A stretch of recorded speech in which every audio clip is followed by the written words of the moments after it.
ഇത് കേടല്ലേ, ചീത്തയല്ലേ? ചീത്തയല്ല. ഇതേതാണ്? ചീത്തയാണാ? ആണാ? അതാണ്. അതായത് നമ്മുടെ കൃഷിയിൽ ഇത് ബാലപാഠമാണ്.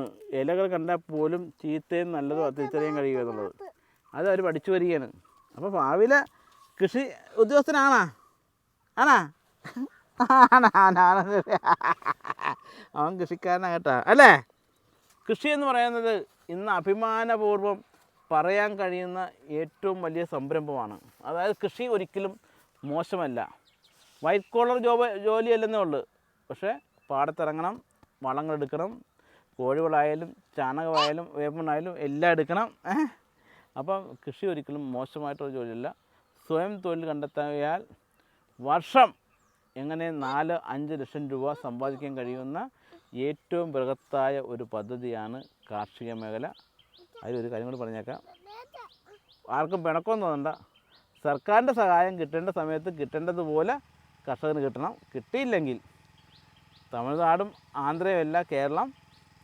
കേരളത്തിലെ കർഷകന് ആന്ധ്രയിലെയും കർണാടകത്തിലെയും അതുപോലെ തന്നെ തമിഴ്നാട്ടിലെയും പോലെ കർഷകന് കിട്ടുന്ന ആനുകൂല്യങ്ങൾ ഇവിടെ കിട്ടിയാൽ ഒരു തർക്കം വേണ്ട. കർഷകൻ ഇവിടെ രാജകുമാരനെ പോലെ വാഴും. കാർഷിക മേഖലയിൽ വലിയ വിപ്ലവം ഉണ്ടാക്കും, സ്വയം പര്യാപ്തത നേടും. ഇത് നമ്മുടെ തോട്ടം രാവിലെ സന്ദർശിക്കുകയാണ്. വിളവെടുപ്പ് ആയിട്ടില്ല. ഇത് നമ്മുടെ പവർ കൃഷിയിൽ നാന്താരിയുടെ കമ്പനിയുടെ സീഡാണ് ഇത് വെക്കണം. പൊടിച്ചു തുടങ്ങി കേടാണത്. കളഞ്ഞാ ഇത് പുഴുക്കൾ കൊണ്ട് കവറിട്ടിട്ടും പുഴുക്കളുണ്ട്. അപ്പോൾ രാവിലെ നമ്മളിങ്ങനെ മക്കളുമായിട്ട് അവർ ഞായറാഴ്ചയല്ലേ സന്തോഷം. അത് കളയ നല്ലതല്ലേ? അത് ചീത്തയാണോ? ചീത്തയാണല്ലേ? കള ഞാൻ അപ്പോൾ നല്ല പാവക്കായ കണ്ടാലും പിള്ളേർക്ക് പോലും അറിയാം കേട്ടോ. ചീത്ത ഇവിടെ ഇത് ചീത്തയാണോ? ഇതല്ല ഒറ്റതല്ലേ? കളയാ കളഞ്ഞത് കേട്ടോ. ഇനി എവിടെ ചീത്ത? എവിടെ? അത് ചീത്തയാണോ? ആണാ കളേ? അപ്പം പിള്ളേർ ABCD പഠിച്ചു വരികയെ. അതേ പാവക്കായ ഇതേതാണ്. കാട്ടിക്കേ, ഇടട്ടെ, കാട്ടിക്കേ. മക്കളെ നമ്മുടെ തോട്ടത്തിൽ കൊണ്ടുവരണം. തോട്ടത്തിൽ കൊണ്ടുവരുന്നതിൻ്റെ ഉദ്ദേശം അവർ കുട്ടിക്കാലം മുതലേ ഇതിൻ്റെയൊക്കെ ഒരു താല്പര്യം ഉണ്ടായാൽ അവർ ഭാവിയിൽ കൃഷിക്കാരാകും. എവിടെ പോകണം പിന്നെ?